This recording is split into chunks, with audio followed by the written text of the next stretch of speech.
Salut à tous, c'est Axel de testmobile.fr, on est chez Wico MWC 2016. Et j'ai dans la main, enfin, vous voyez pas encore, je vais vous montrer ça dans un instant. J'ai deux produits à vous montrer aujourd'hui, et non, ce n'est pas ça, j'en ai deux. Il y a le U-Feel et le U-Feel Light. J'ai décidé de faire une vidéo pour les deux parce que c'est à peu près le même produit. Le premier, c'est celui-ci, c'est le U-Feel. C'est un produit plutôt de moyenne gamme mais tout de même quand même assez bien équipé, et la version light en fait elle a un design un peu moins sophistiqué, des specs un peu moindres. Juste pour information, donc celui-ci devrait être disponible autour de 200 €, le light autour de 170 €. Voilà, comme ça on est sur le prix, ça c'est réglé. Au niveau des specs, alors je vais vous dire ça tout de suite, je les connais pas par cœur donc je vais devoir lire comme d'habitude. Donc on a un écran de 5 pouces, définition que j'ignore, qui doit être... si c'est du HD, pardon, excusez-moi. On a 16 Go de mémoire interne, on a également 3 Go de RAM, on a 13 mégapixels à l'arrière, 5 à l'avant, quad-core 1,3, compatible 4G et scanner d'empreinte digitale. Ça c'est une des particularités de ce produit. Donc si je devais m'amuser à le mettre juste à côté de la version light qui est juste là, et là cette fois je vais me mettre de l'autre côté, je vais vous lire les specs du light et comme ça on aura fini pour les specs. On est pareil en 5 pouces, HD, 16 Go, 2 Go cette fois plutôt, 5 mégapixels à l'arrière, désolé pour le focus, je vois pas ce que je filme, 8 mégapixels, 5 mégas à l'avant, quad-core 1,3, 4G également, et puis après c'est plus une question de design d'après ce que j'ai remarqué si vous regardez bien. Vous voyez là on a quelque chose en 2,5D sur celui-ci, là on est plus dans un truc plus classique. C'est vrai que voilà, je veux dire ça se voit, celui-là il envoie beaucoup plus du lourd. En termes de design, ils ont de la gueule.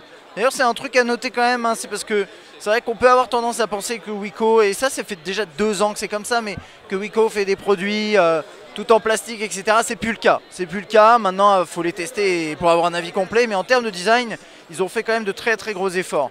Voilà, là ici par exemple, ça ressemble à ça. On va se focaliser sur celui-là pour l'interface, mais en termes de design, je voulais vous montrer les différences vraiment entre les deux. Donc à droite le light, là avec des chanfreins dans de l'aluminium, c'est quand même, je veux dire, c'est pas moche. C'est loin d'être moche, c'est même plutôt réussi. Hein. Ok, celui-là on va le mettre de côté, on va se focaliser sur le plus haut de gamme, parce que c'est plus a priori plus intéressant pour cette vidéo. Ok.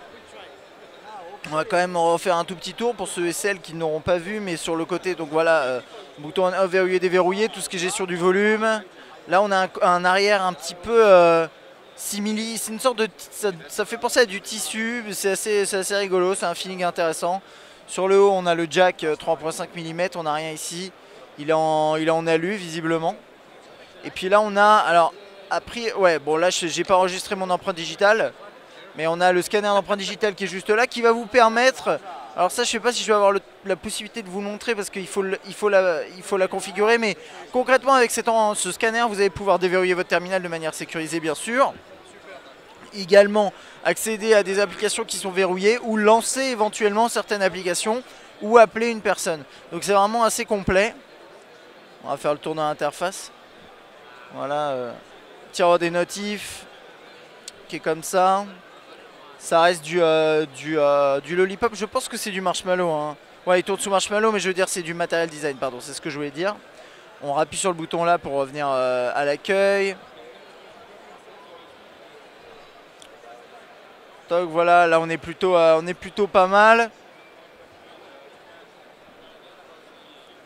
Donc là pareil, j'ai une application qui est verrouillée, je peux la déverrouiller de cette façon là. Les contacts également.